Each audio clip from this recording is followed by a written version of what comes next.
fazer aqui assim uma sessão, tanto quanto possível, a cumprir os tempos que nos estão definidos, e por isso eu vou ser muito breve. Quer na introdução, nós estamos no tema Portugal na Europa, que António Barreto dizia que era um debate sem fim, mas que se esperava, apesar de tudo, algumas propostas no final, e o nosso subtema tem a ver com aquilo que, no fundo, nesta fase de redefinição que estamos a assistir na Europa, perante a crise do euro, que peso poderá ainda Portugal vir a ter nesta Europa em reconstrução, que depois de resolvidos os nossos problemas económicos, que capacidade teremos nós de nos projetar dentro dessa Europa redefinida, ou seja, teremos nós capacidade de recuperar ou aumentar a nossa influência, ou, pelo contrário, vamos nos limitar a adormecer numa perda de influência. E por isso o subtema que nos traz aqui é o de há uma identidade portuguesa na Europa?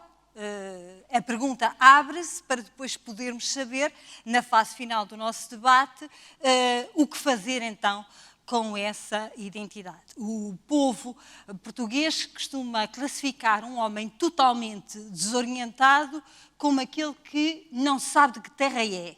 Curiosamente, não diz que o cúmulo da desorientação é não sabe para que terra vai. Ou também não diz que não sabe de que terra quer ser. Ou seja, aparentemente diz o senso comum que saber de que terra se é, a que se pertence, é, digamos, passaporte para saber tudo o resto, ou seja, para saber projetar numa direção. E para, no fundo, sabermos os elementos constitutivos deste saber de que terra se é, temos connosco 3 historiadores. Eu sou economista e, portanto, vou pedir imensa desculpa de provavelmente as minhas perguntas serem totalmente, enfim, à margem da ciência que os domina. São 3 historiadores, a começar pela minha direita, Ângela Barreto Xavier, que é doutorada em História e Civilização pelo Instituto Universitário Europeu de Florença, licenciada em História e História da Arte pela Universidade Nova, é investigadora no Instituto de Ciências Sociais da Universidade de Lisboa e tem, entre muitas outras obras, a Invenção de Goa. Têm todos mais ou menos títulos provocatórios as obras destes historiadores que temos connosco. Depois temos Gabriel Mita Ribeiro, é doutorada em Estudos Africanos Interdisciplinares em Ciências Sociais pela UISCTE, licenciada em História pela Universidade de Lisboa, tem trabalhado sempre no domínio do pensamento social e da sociologia do conhecimento e é autor, entre outras obras, de O Colonialismo Nunca Existiu. É esta obra que temos aqui. Se depois quiserem ler as obras dos 3 historiadores, vão ficar com muito, muito material para pensar. E José Sobral, na extrema-direita aqui, que é ex-presidente da Associação Portuguesa de Antropologia, doutorado em Antropologia, licenciado em História, investigador principal do Instituto de Ciências Sociais da Universidade de Lisboa e autor, entre outros livros, de Portugal, Portugueses, uma identidade nacional, que é uma publicação da Fundação Francisco Manuel dos Santos. E a primeira questão que tínhamos, no fundo, para lançar e para a qual eu peço que olhem para o monitor, porque vamos ter globalmente os primeiros 10 minutos dedicados a esta questão, é para cada um destes nossos participantes saber quais são, no fundo, os elementos constitutivos da nossa identidade, do tal saber de que terra é, e em que medida essa identidade nacional foi ou não foi afetada pela adesão à União Europeia. E começava, se calhar, pela Ângela. Pois, eu não sei responder a essa questão.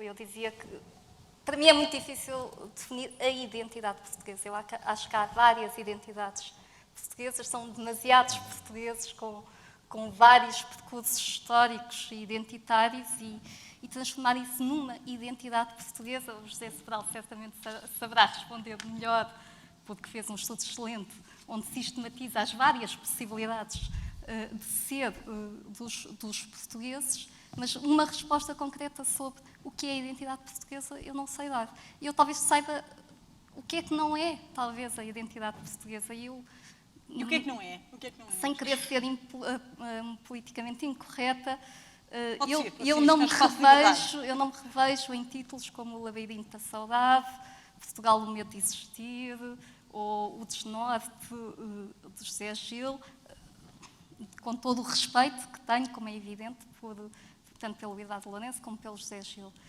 Contudo, acho que isto não são textos que descrevem a identidade dos portugueses, são opiniões que representam, sobretudo, o pensamento do Eduardo Lourenço e o pensamento intelectual sobre a identidade dos portugueses.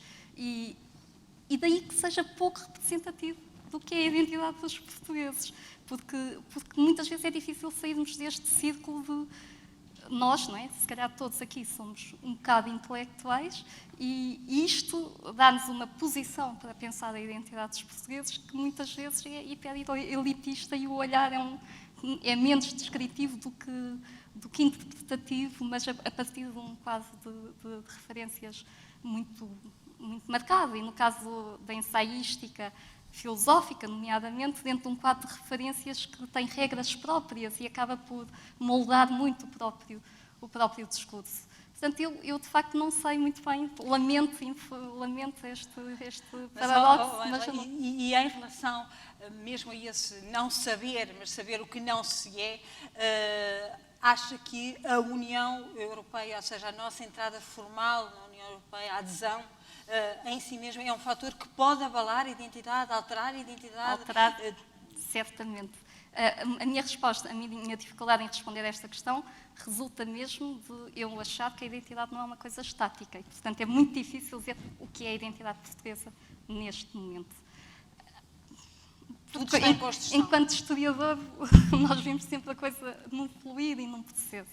Está sempre em construção e em alteração e em mutação. E a entrada para a Comunidade Europeia primeiro, depois para a União Europeia, certamente terá impactos importantíssimos nas reformulações identitárias variadas dos portugueses, nem que seja por coisas tão simples quanto a alteração brutal da paisagem edificada e não só, desde que isto aconteceu, não é? Basta olhar para Portugal e ver fotografias de Portugal há 30 anos e do que é Portugal hoje, e aquilo que nós todos experienciamos, pelo menos nas cidades, pois no mundo rural ainda é um bocadinho diferente, dependendo das zonas interiores, mas o que nós experienciamos todos os dias, o que nós vemos, olhamos e sentimos todos os dias é bastante diferente daquilo que sentíamos há 30 anos atrás. E esse cotidiano de diferença... Mas mesmo sem adesão seria sempre diferente? Quer dizer, não, seria sempre diferente. Não, mas os dinheiros que os fundos europeus permitiram mudanças muito grandes a nível da paisagem urbana, nomeadamente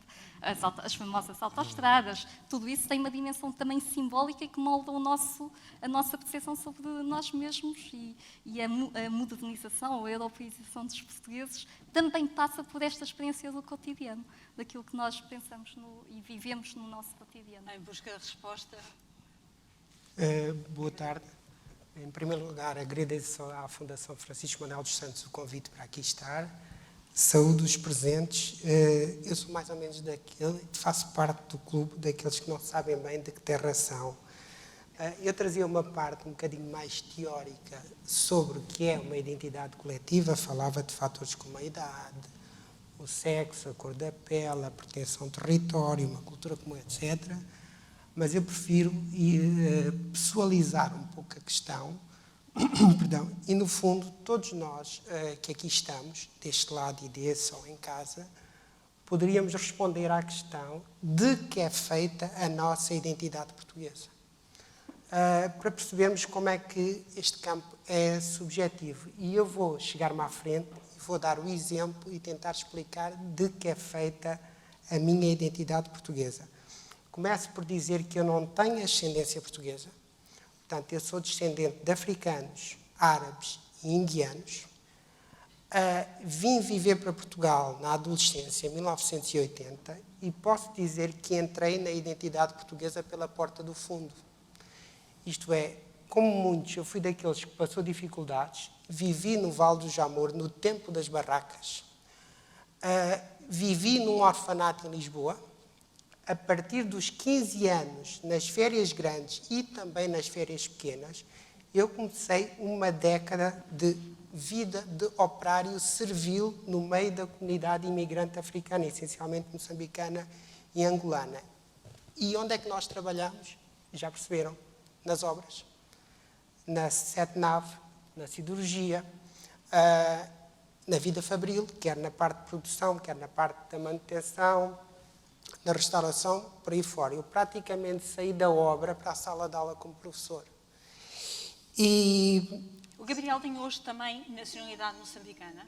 Tenho só, neste momento, nacionalidade portuguesa, por uma questão pragmática. Mas o que gostaria de dizer é que quem entra numa identidade desta forma, é natural que, de início, sinta algum distanciamento, até, eu vou suavizar, aversão aos portugueses.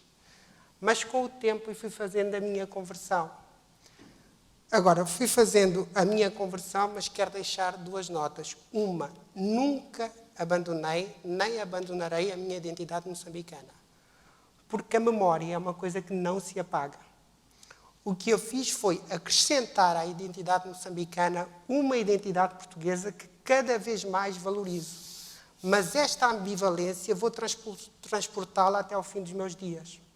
Portanto, tentar responder a mim próprio a que país eu pertenço, eu já desisti disso. Quer dizer, vou tentando viver nesta ambiguidade. E aqui há um aspecto do meu percurso que acabou por ser marcado por isso, foi, apesar da vida de operário, a aproximação progressiva que eu fui fazendo, quer à cultura portuguesa e, sobretudo, saber um pouco de história de Portugal. E só mais dois aspectos. Eu gostava de citar um simbólico e outro um bocadinho mais substantivo. O simbólico. Em 1987, eu, 21, 22 anos, tinha-me tornado português, mas sempre com esta dificuldade, afinal, para que lado é que eu caio? E li um livro do professor José Matoso, A Identificação de um País, que, de facto, para mim, foi um livro marcante. Quer dizer, se eu procurar o momento simbólico em que chegou a minha maior sedução para ser português, é esse livro. É evidente que uma identidade não se faz de um livro, não se faz de um momento, não se faz de um facto. É um processo que eu ainda estou a fazer há 30 anos. Perdão, mas esse livro foi de facto importante e os que conhecem sabem que o livro trata exatamente da fundação da nacionalidade portuguesa. Esse é o aspecto simbólico. Agora, um aspecto mais substantivo, a partir de 1997, portanto, depois de 17 anos a viver em Portugal, eu iniciei um ciclo de regressos a Moçambique. E esse ciclo de regressos foi, curiosamente, também bastante ambivalente. Isto é, eu fui a Moçambique para resgatar um pouco a minha identidade moçambicana e o que eu vi muito em Moçambique e vejo cada vez mais ao longo destes 15 anos é Portugal. Portanto, a coisa correu um pouco ao contrário.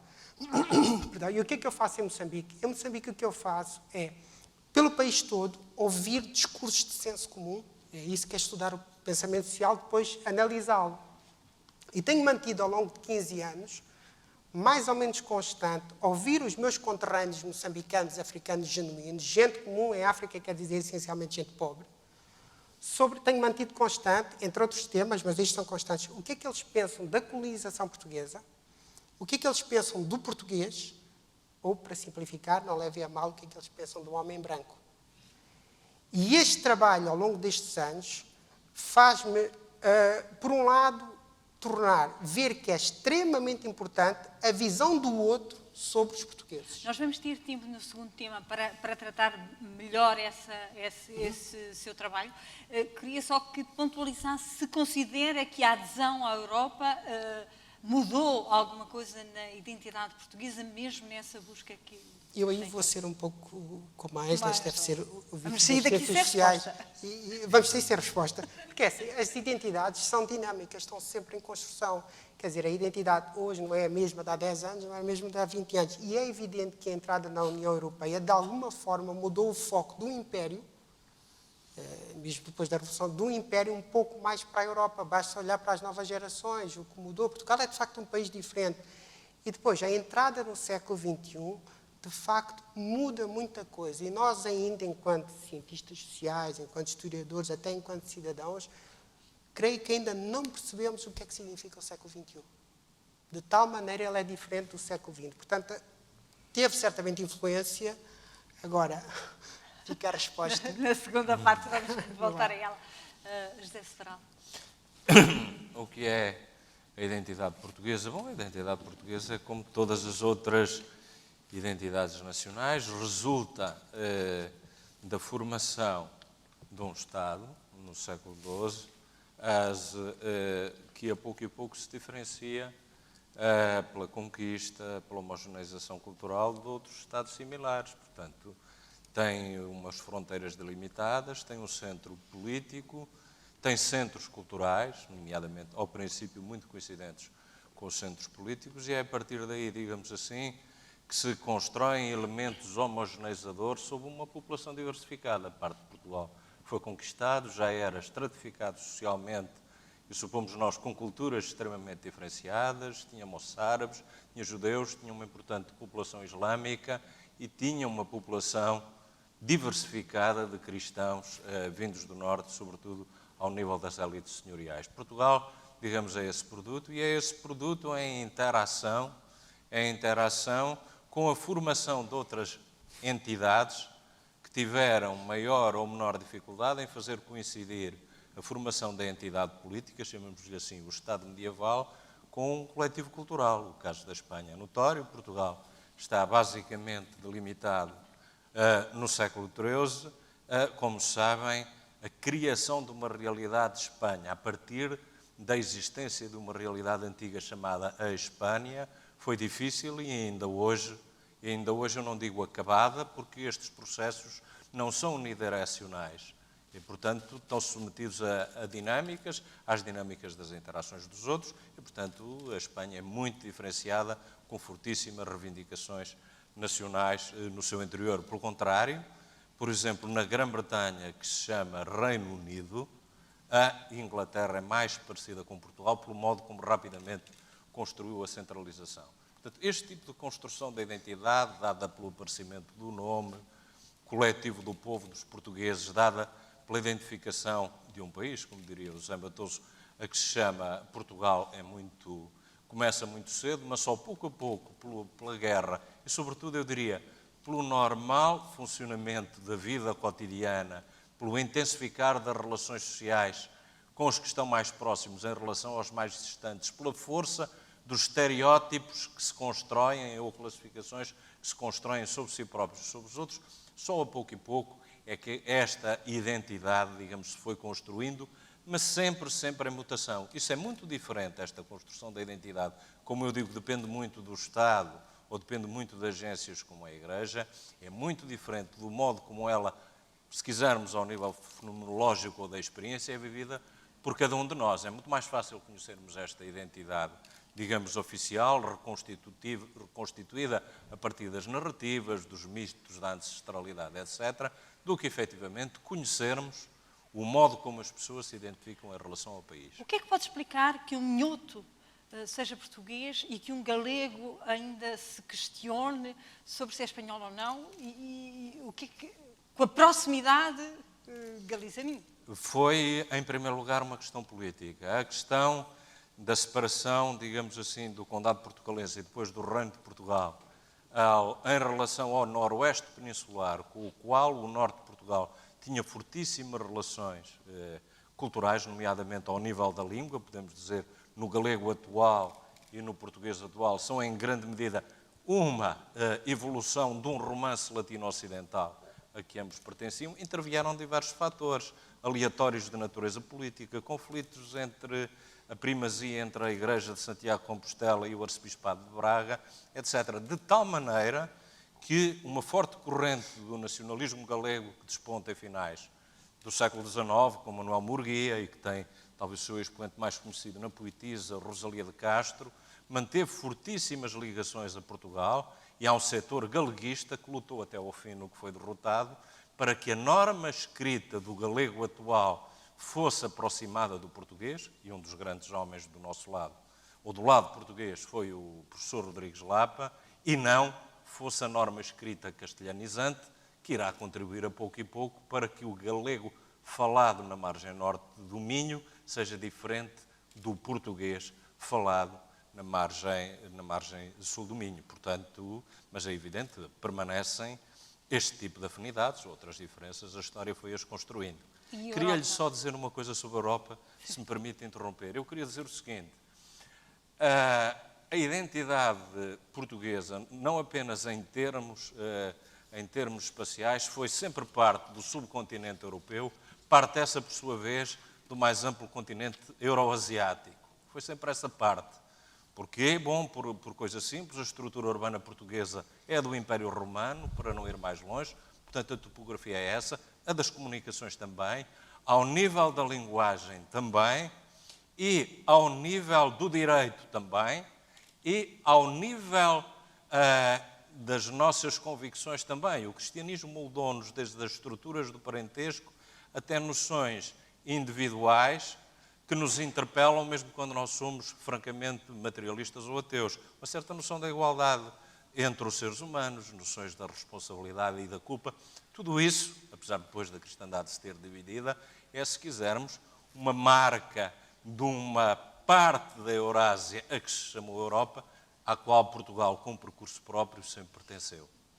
Bom, e eu acho que estamos chegados ao nosso segundo tema, que é de que importância teve, de facto, o nosso passado histórico e, concretamente, o nosso passado colonial e pós-colonial na forma como nos interligamos com o resto da cultura europeia, com esta zona em que estamos integrados. E há pelo menos 2 dos historiadores que têm trabalhos gigantescos nesta matéria. Peço que, na síntese possível, nos próximos 10 minutos, nos coloquem aqui as pistas de reflexão necessárias. Ângela, eu ia pegar exatamente no que o José Sobral acabou de dizer, e a questão de algumas matrizes que são comuns a toda a Europa e que vêm do Império Romano e do cristianismo, no essencial. E para quê?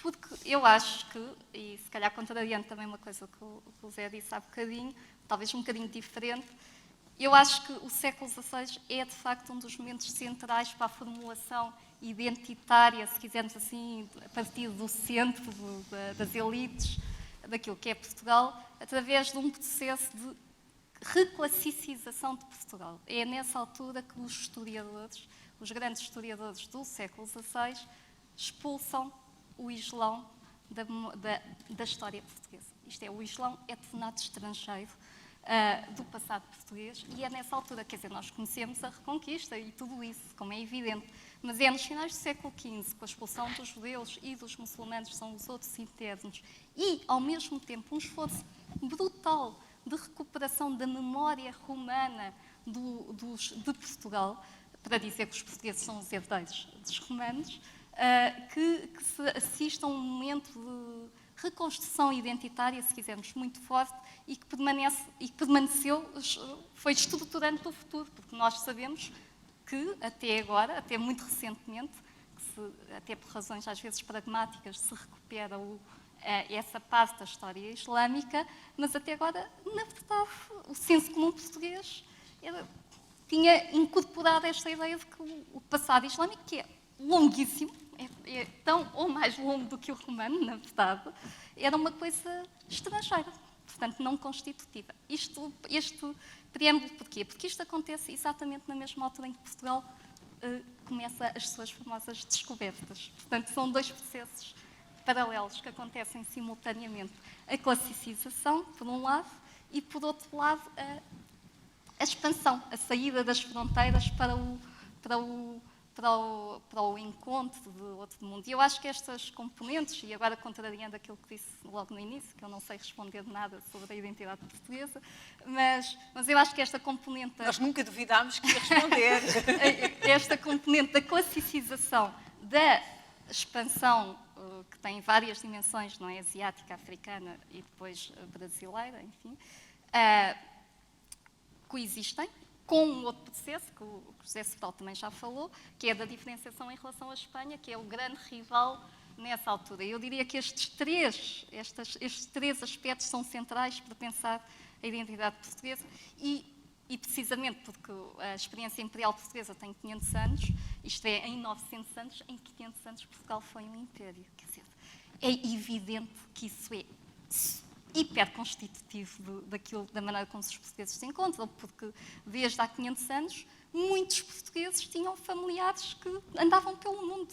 E eu costumo dizer um bocado em tom irónico, na realidade um intelectual português do século XVI era mais cosmopolita do que a maior parte dos intelectuais italianos do século XVI. Isto parece uma coisa surreal dizer, porque nós vimos sempre na Itália do século XVI o máximo em termos intelectuais, mas quem é que tinha mais mundo? Não eram a maior parte dos italianos. Havia muito mais portugueses com Mas isso devia-nos dar uma certa sobranceria. Deveríamos ter ficado ainda com uma certa sobranceria desse cosmopolitismo. Digamos, não é? Os Lusíadas é um livro bastante sobranceiro. Mas esse é. Mas dizer. depois parece que é a culpa do passado mais recente colonial que nos torna, de repente, assim, um bocadinho apocados, como se nós só tivéssemos descoberto o mundo, assim, muito recentemente, talvez por via dos fundos comunitários e do programa Erasmus. Oh, Graça, eu confesso, eu acho que coexistiram sempre a sobranceria e o apocamento. Eu não acho... Eu acho que basta um pequeno momento de maior alegria para a sobranceria regressar com toda a força, não é? Se tivéssemos ganho o Euro, por exemplo, o europeu de futebol, isso, Falta-nos certeza... um momento épico para voltar. Eu acho que há aqui uns altos e baixos. Eu acho que há vários lastros que coexistem, e já no século XVI isso acontecia, porque há sempre vários modelos possíveis de Portugal e coexistem várias imagens sobre Portugal. Já no século XVI, os Lusíadas têm uma frase que eu acho deliciosa, agora não consigo reproduzir com precisão, mas o Camões, a certa altura, diz que isto é importante, não é? Contar esta história, para que os galos, os italos e os ingleses não achem que os portugueses não são capazes de se governar a si mesmos e de governarem os outros. O que quer dizer que já nessa altura havia um senso comum de que os portugueses não sabiam governar a si mesmos. E dentro de Portugal já havia elites que diziam isso e que tinham uma posição crítica em relação a Portugal. Portanto, eu acho que... Embora o Camões ainda põe isso, enfim, verbalizado pelos estrangeiros. Já os estrangeiros, na altura, já havia senhores merdas. Sim, mas a tal lenda negra, as origens são internas. De facto, há muitas vozes críticas já no século XVI, em relação a toda... Portanto, agora, sim, o passado colonial é central para a constituição identitária dos portugueses. Acho que o tempo está a voar e eu queria passar ao Gabriel Mitá, neste ponto também a palavra. Sobre as identidades coloniais, não é? Ou pós-coloniais. E aqui eu introduzo uma nuance. A questão não é tanto, não me parece que seja tanto se existem ou não identidades pós-coloniais em Portugal. A questão é como é que num dado momento do presente a herança colonial é integrada na identidade portuguesa. Isto é, para mim, e creio que para muitos de nós, não é possível pensar a identidade portuguesa sem a dimensão colonial. Ela teve 5 séculos, ela projetou bem ou mal Portugal no mundo. Agora, é precisamente em torno da questão colonial que existem os maiores problemas identitários dos portugueses. É na questão colonial, eu estou a falar desta do século XX em África, que repousam os recalcamentos, os reprimidos, muitos incómodos.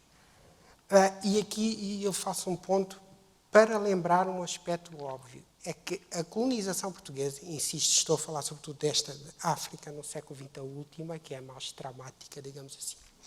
A colonização portuguesa vai de um extremo negativo, os exemplos não faltam, a escravatura, o trabalho forçado, a violência arbitrária, o racismo, enfim, as culturas obrigatórias.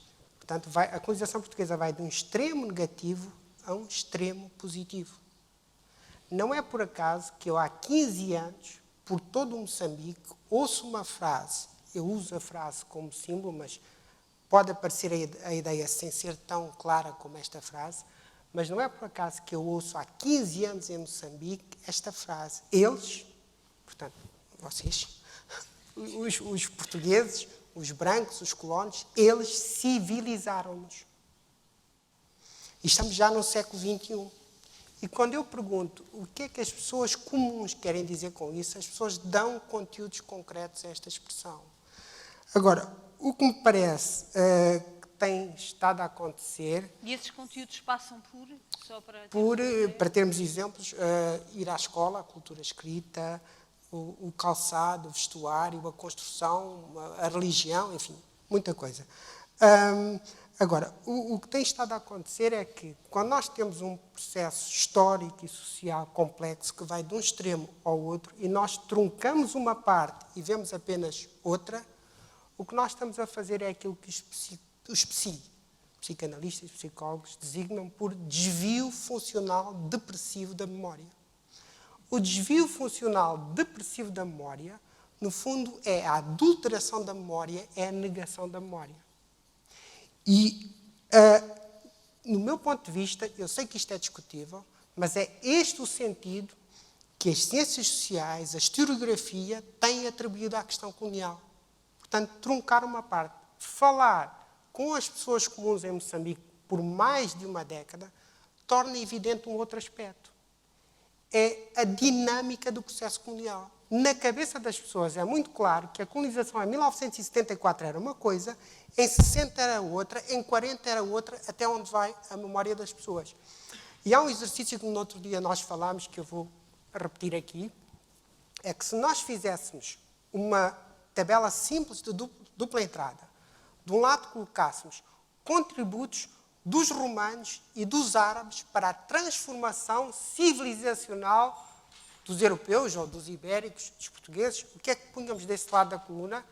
A cultura escrita, a construção, as estradas, hábitos de vida, a paz romana, o Estado de Direito formado a partir das leis, digamos assim, portanto, deste lado da coluna. E do outro lado da coluna, se puséssemos contributos dos europeus, com destaque para os portugueses, para a transformação civilizacional dos africanos. Só a palavra contributos e civilizacional gerava polémica. Mas depois veríamos que o que íamos pôr deste lado da coluna era muito semelhante ao que estava do outro lado. Isto é, o que está a acontecer, e no meu ponto de vista não é aceitável no âmbito da história e das ciências sociais, é quando os portugueses e europeus passam de colonizados a colonizadores, e quanto mais nos aproximamos do século XX, mais se invertem os termos. Isto é, a colonização deixa de ser vista como um processo construtivo extremamente importante para a transformação dos povos, por exemplo, como os portugueses veem a presença árabe ou a presença romana. A colonização deixa de ser vista como um processo construtivo e, quando chegamos ao século XX, ela inverte-se e transforma-se num crime que se chama colonialismo. Esta dualidade de visões sobre a colonização, no fundo, é a negação do que eu penso que deve ser o pensamento científico. E é preciso uma grande renovação na área das ciências sociais.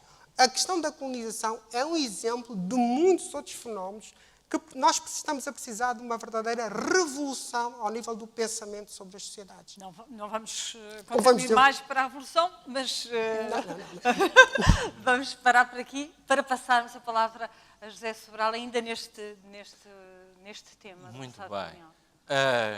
É evidente que, como lembrou a Ângela, o legado árabo-islâmico, porque não era evidentemente estritamente árabe, mas islâmico, muçulmano, foi recalcado ao longo de séculos em Portugal. Há a expulsão de judeus muito mais conhecida, mas que ao mesmo tempo também é a última expulsão dos mouros em Portugal, simultaneamente onde haviam sido estigmatizados. É evidente que a sociedade e a cultura islâmica marcou profundamente o país, sobretudo a sul do Mondego e mais notoriamente a sul do Tejo, da cozinha à toponímia, digamos, nós encontramos isso aí, na arquitetura e certamente em diversíssimas fórmulas culturais.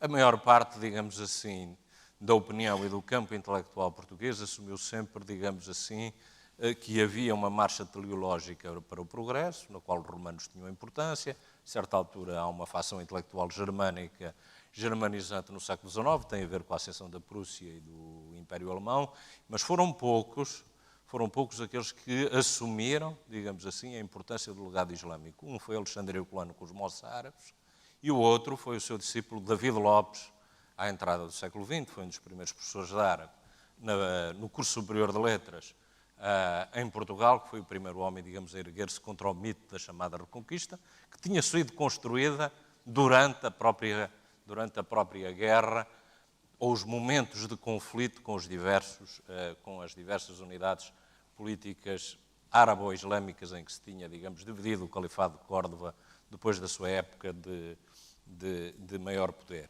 Dito isto, é evidente que o século XVI transformou estruturalmente Portugal. Em diversíssimos aspectos, modificou a sua posição no mundo, levou a alguns sonhos e a alguma ambição de uma hegemonia universal que se traduziram em alianças dinásticas, nomeadamente as efetuadas entre Dom Manuel I e o Imperador Carlos V. Eu tenho pena não termos aqui um PowerPoint, porque o nosso amigo Dr. António Araújo trouxe-me de Praga, uma representação da Europa, que é uma rainha, cuja coroa se chama Espanha, e a caminho da coroa imperial, mesmo por baixo do crucifixo, está a Lusitânia. Éramos o centro da Europa e dessas grandes ambições e de um grande ufanismo ideológico que se encontra retratado, entre outros, nas páginas dos Lusíadas, contraposto já então a representações negativas de Portugal. Eu li e traduzi isso para o livro As Cartas que o cardeal Cerejeira tinha estudado no Nicolau Colenardo. O Nicolau Colenardo vinha da Flandres e dizia: se não fôssemos nós, em Portugal não se trabalha. Podíamos andar 500 anos depois e veríamos este tipo de estereótipos que depois foram acentuados através da teoria dos climas no espírito das leis pelo Montesquieu e hoje ressuscitados sob a forma dos pigs. É evidente que para os portugueses, do ponto de vista das narrativas oficiais, e não só, certamente para muita gente que eu, por brevidade, designaria do comum da população portuguesa, se transformaram na Idade do Ouro portuguesa. É curioso que a Idade do Ouro aparece hoje um pouco reificada como noção e como conceito nos textos, por exemplo, do Anthony Smith, mas eu encontrei uma memória escrita pelo almirante Inácio da Costa Quintela sobre as pescas em 1839, creio eu, em que ele diz: no tempo das nossas descobertas, verdadeira Idade do Ouro da nossa história, proclamava ele. E isso, temos o país inteiro, a retórica, as narrativas dos sucessivos regimes políticos, e nomeadamente o salazarismo, para construírem isso. Mas, para além disso, evidentemente ficaram realidades substantivas, realidades, processos sociais. E eu devo dizer que também esta expansão não foi algo especificamente português.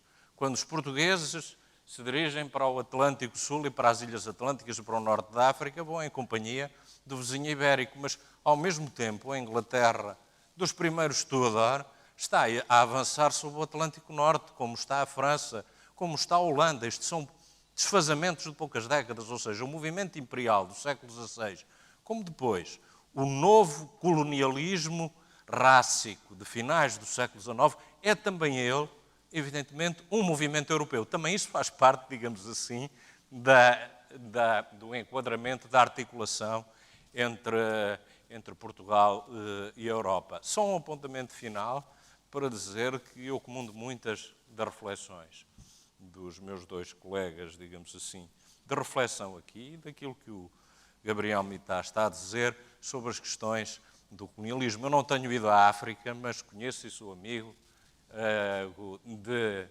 de muitos africanos que vivem em Lisboa, conheço há vários anos, e é muito curioso que muitos deles sabem perfeitamente separar o lado cruel e dominador do colonialismo português e do racismo, o administrador que chicoteava em São Tomé e Príncipe, ou que andava a cavalo enquanto a criança que lhe ia levar o almoço o ia a pé, sabem distinguir muito isso dos lados positivos que, do ponto de vista dele, tinha o período colonial tardio.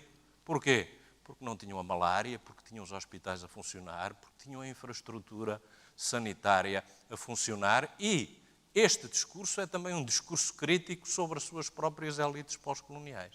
E na Europa, para passarmos para o último tema, porque estou a ver ali assim o tempo a fugir e quero passar à audiência também a palavra, e na Europa que temos, ou na Europa em construção, que estamos a ver surgir, ou que gostaríamos de ver surgir, em que medida este nosso passado colonial, interiorizado ou não por elites africanas de uma forma negativa, portanto uma espécie de anti-Portugalidade que ainda existe em elites africanas pós-coloniais, é um empecilho, é uma barreira, torna quase impossível ou torna uma espécie de utopia propostas como as que ouvimos, por exemplo, a Adriano Moreira, repetidamente, que uma das nossas liberdades, o professor nem costuma dizer oportunidades, mas uma das nossas liberdades seria uma aposta forte na CPLP dentro da Europa, portanto, nesta perspectiva de um país europeu, mas que tem armas diferentes para jogar a sua influência no mundo. E agora começava ao contrário para o professor José Sobral ter algum tempo. Há aqui um jogo de forças muito grandes, não vale a pena saber que depende também da força que têm esses poderes pós-coloniais. Portugal é uma realidade politicamente menor, neste momento, não só realidades como o Brasil, dentro da CPLP, ou realidades como Angola. Por isso é que a mim me fazem sorrir certos protestos de colegas meus contra o lusotropicalismo, etc. Não se deram conta que Portugal realmente é pouco importante nesse vetor. Não é efetivamente o núcleo central, embora tenha sido a antiga potência colonial. E algumas dessas elites, evidentemente, reproduzem. E há maneira de alterar isso ou não há maneira de alterar isso? Eu não sei como é o futuro. Eu sei é que, inevitavelmente, estas relações continuarão. Inevitavelmente. Lisboa é um porto de chegada para depois partirem para outro lugar dos brasileiros e dos habitantes dos países de língua oficial portuguesa. Há imensas afinidades e facilidades, claro, que depois daqui podem procurar oportunidades para a sua vida cotidiana em sítios melhores. Evidentemente que lhes oferecem mais oportunidades, mas esse relacionamento irá continuar. Portugal, do meu ponto de vista, agora se quiserem, de um ponto de vista estratégico, não só Portugal, mas, por exemplo, no caso da Espanha, não tem tirado do ponto de vista do poder político e nesta era, que é uma era da compressão espaço-tempo, não foram só as autoestradas que nos tornaram mais próximos de Paris. Em termos de viagens e deslocações e de comunicações internacionais, também estamos hoje muito mais próximos de África, do Brasil, do que estivemos outrora. E os países ibéricos têm, evidentemente, relações profundas e afins com esses países. Agora, o que farão delas eu não sei. Gabriel. Bom, a saída para isto é regressar à questão colonial, mas é também enfrentar alguns temas que habitualmente não ousamos enfrentar. A Graça referiu a questão não usou este termo, mas eu uso o antiportuguesismo. De facto, existe um fenómeno chamado antiportuguesismo que nós não queremos ver.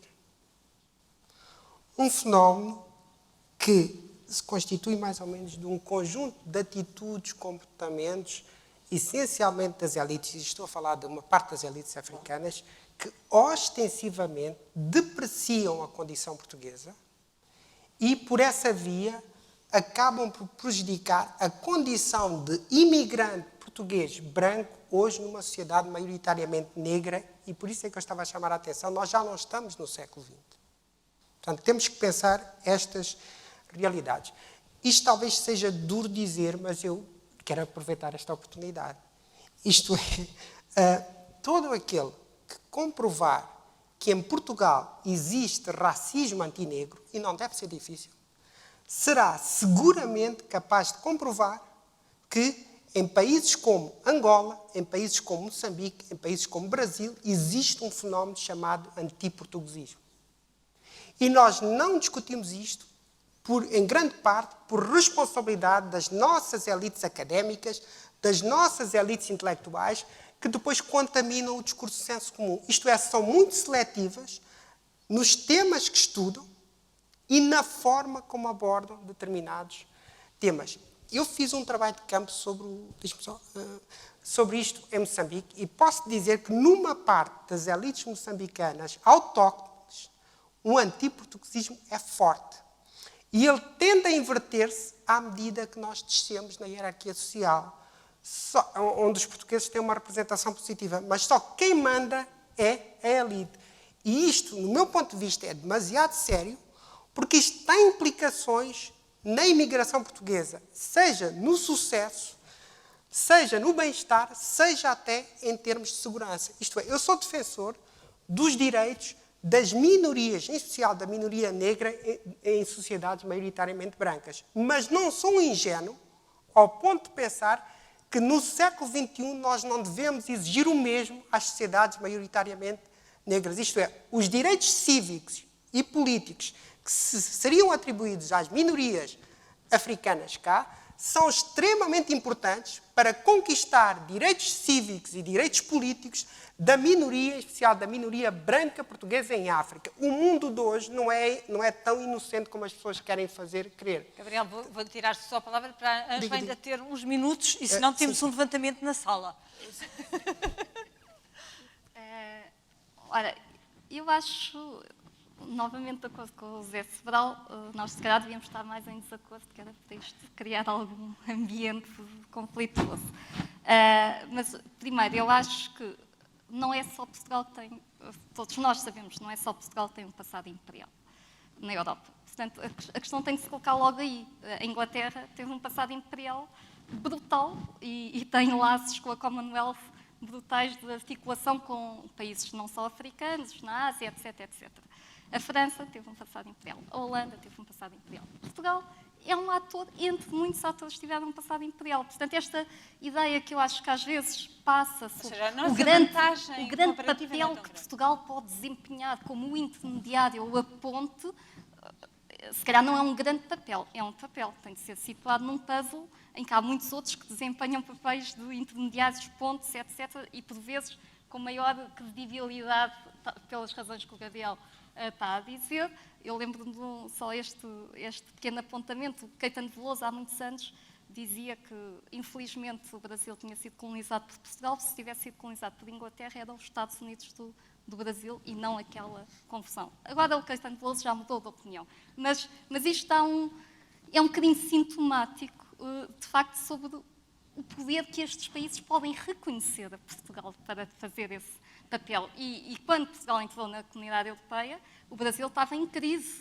Foi na altura das grandes crises financeiras, da imigração dos brasileiros para Portugal, etc. Hoje o Brasil não precisa de Portugal para nada. Vai-se aos Estados Unidos e a língua não é português, é brasileiro.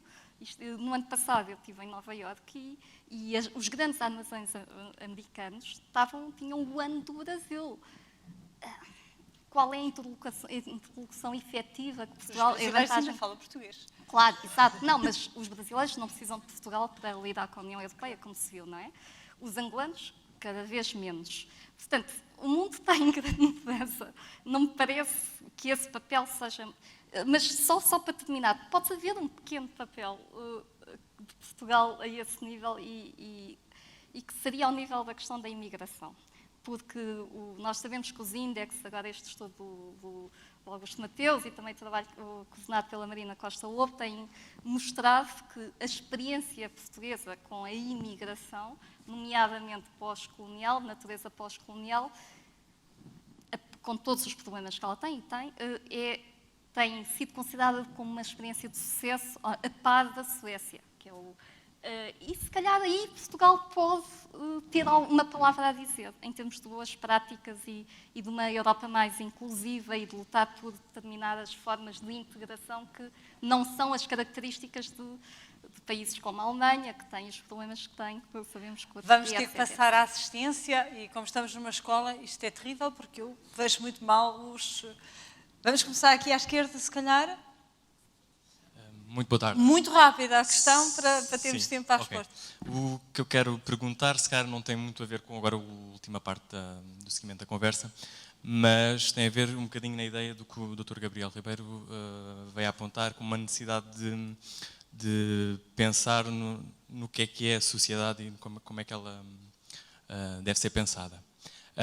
Pensando na Europa e pensando, se calhar, na atualidade em que há uma necessidade de pensarmos, ter uma visão muito mais nacionalista, cada país pensar na sua identidade e às vezes haver o perigo de ser uma visão mais nacionalista, mas não será importante percebermos essa identidade e cada país da Europa perceber a sua própria identidade e nós próprios conhecemos a identidade dos nossos países europeus para que haja maior compreensão uns pelos outros e não seja motivo de divisão, mas um motivo de tolerância.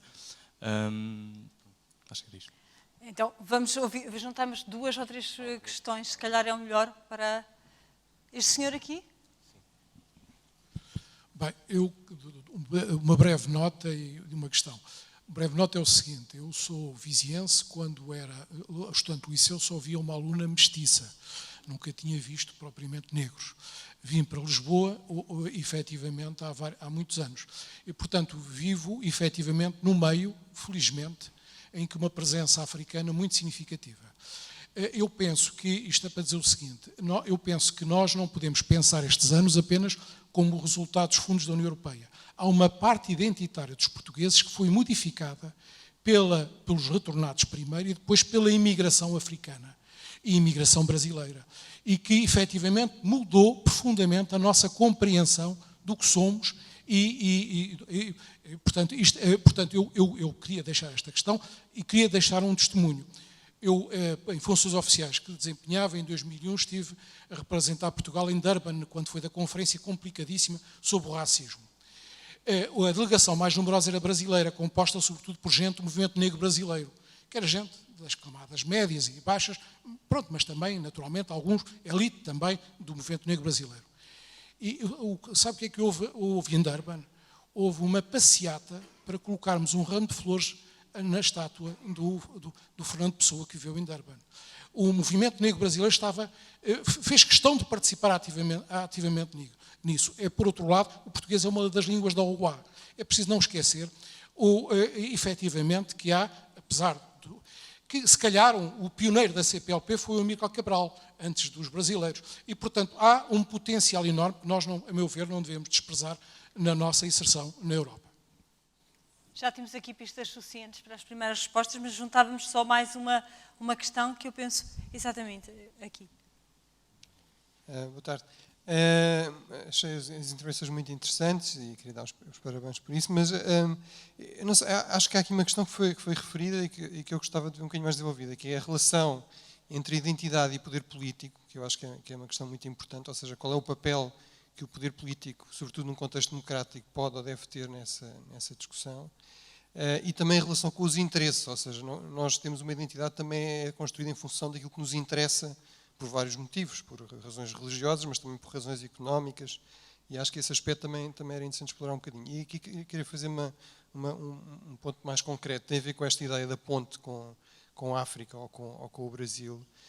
Eu acho que, de facto, aí a língua é uma ponte natural, mas há, de facto, aí muitos riscos. Eu acho que eles foram, em parte, identificados, mas eu queria sublinhar isso e queria, no fundo, perguntar se acham que há boas práticas, há alguma coisa que se pode fazer em relação a isso. Eu conheço exemplos mais práticas, por exemplo, na questão da NATO. Portugal tentou que o Brasil se tornasse parceiro da NATO, achando que estava a fazer um grande favor ao Brasil, e fez a figura triste de se perceber que os brasileiros não queriam ser parceiros da NATO.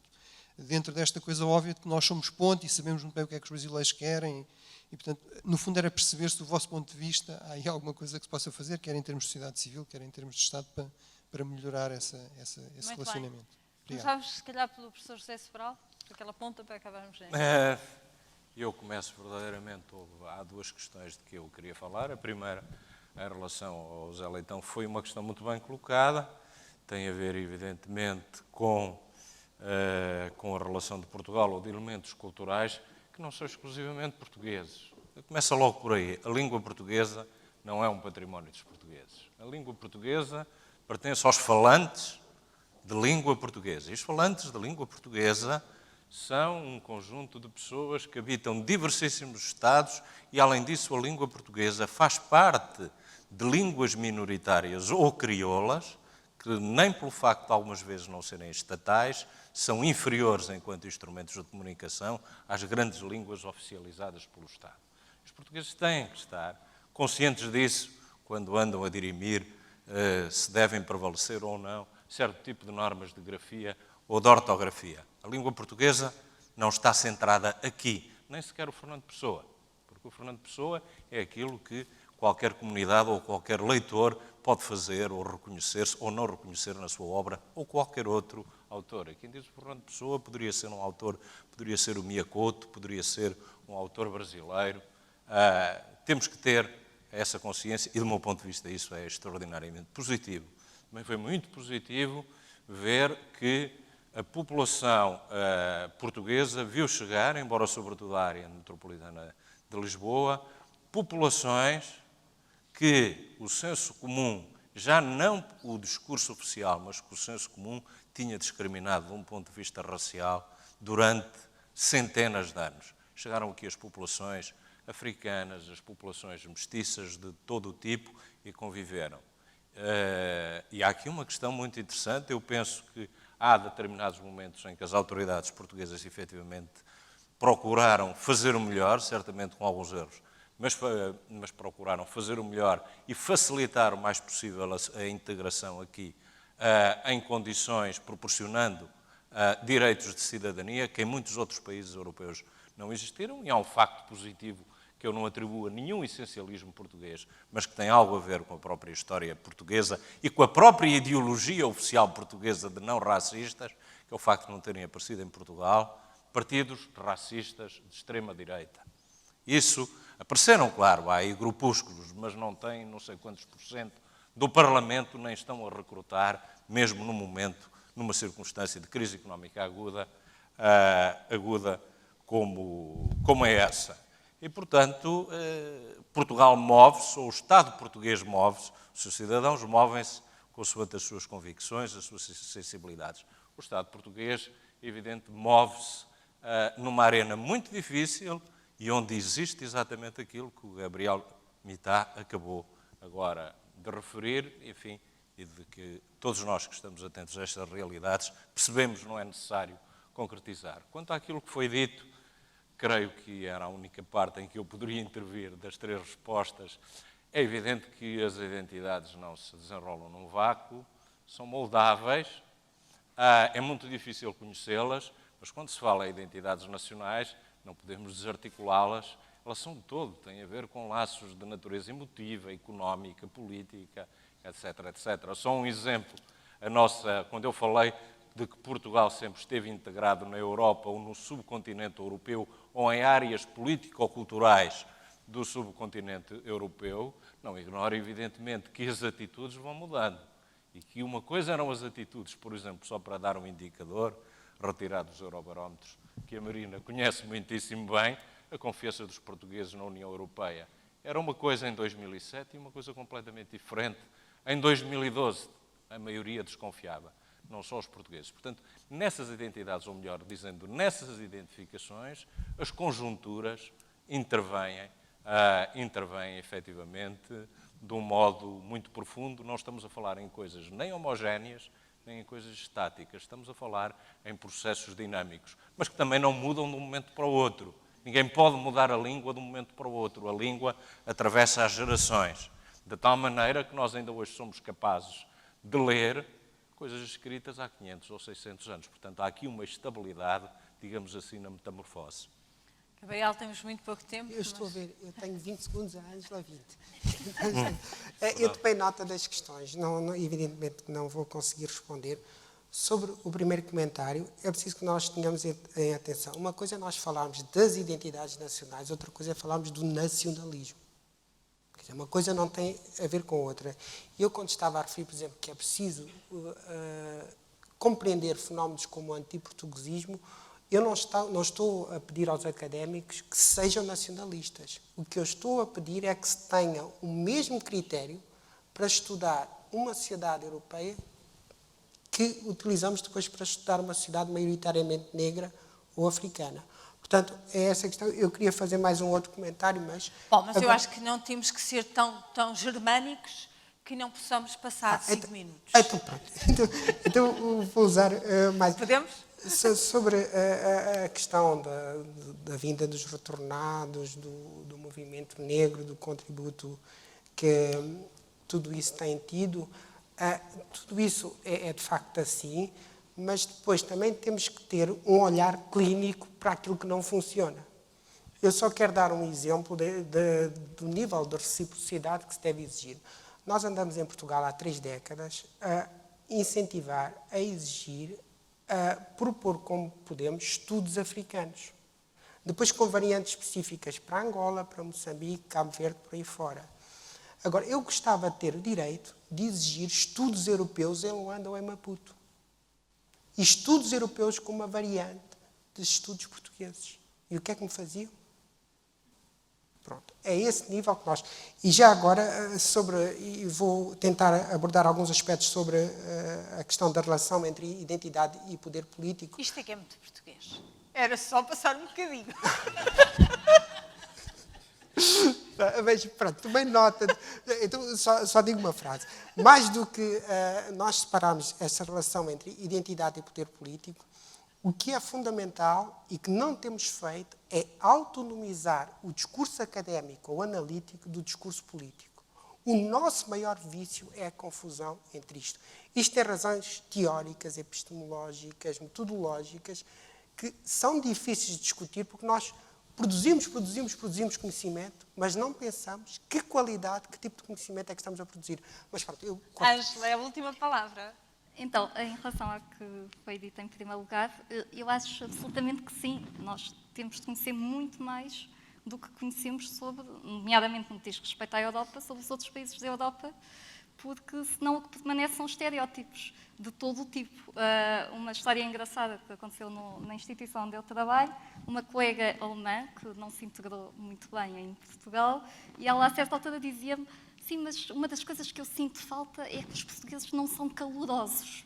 E eu pensei, e os homens são calorosos. Mas isto é muito interessante, porque isto era um olhar... Ela estava a ser absolutamente genuína. Ela achava que os homens, pelo menos os homens que ela conhecia, eram muito calorosos e os portugueses eram menos calorosos do que os homens. Mas isso convida-nos a pensar um bocadinho sobre estes estereótipos que nós temos sobre os vários países e como... eles podem ser, neste caso, ter um efeito ricochete e só o conhecimento cada vez maior e que deveríamos trabalhar nesse sentido, provavelmente ter mais história europeia, provavelmente poderia melhorar. Em relação à pergunta do Bruno, e se eu a entendi bem, é no sentido de se o poder político pode ter uma atitude construtivista da própria identidade em função também da sua leitura do... Não sei se era nesse sentido também, sim. Mas pensando no atual cenário, não é? E voltando à história de que Portugal sempre foi europeu, eu talvez valesse a pena realmente trabalhar isso, que é, porque há um mito, que não é só um mito, também é uma realidade, mas de Portugal de costas voltadas para a Europa. Todos nós ouvimos falar desta coisa. E esta ideia, que é uma ideia, a meu ver, que se aplica bem a parte da história do século XX, mas que, visto na longa duração, é altamente questionável, não é? Até porque não só toda a Europa teve impérios, como a experiência imperial portuguesa é uma experiência cosmopolita. Em todos os barcos portugueses iam alemães, francos, flamengos, italianos, gente de toda a Europa que esteve em todos os sítios, ajudou a colonização portuguesa. Portanto, se calhar, algo que o poder político português pode fazer também é trabalhar a este nível, a recuperação da identidade europeia dos portugueses. Bom, acho que se cumpriu a promessa e que, afinal, sempre surgiram aqui algumas propostas. Talvez não tenham sido as propostas mais esperadas, mas são, sem dúvida, pistas que nos levam a pensar que Portugal ainda tem um papel a desempenhar na própria Europa, pelo menos em matéria de inclusão, de capacidade de apresentar benchmarking na questão do acolher novas culturas e, portanto, no avançar numa compreensão melhor do mundo, que vai ser essencial por acaso, para a Europa nos próximos tempos. Muito obrigada a todos. Muito obrigada.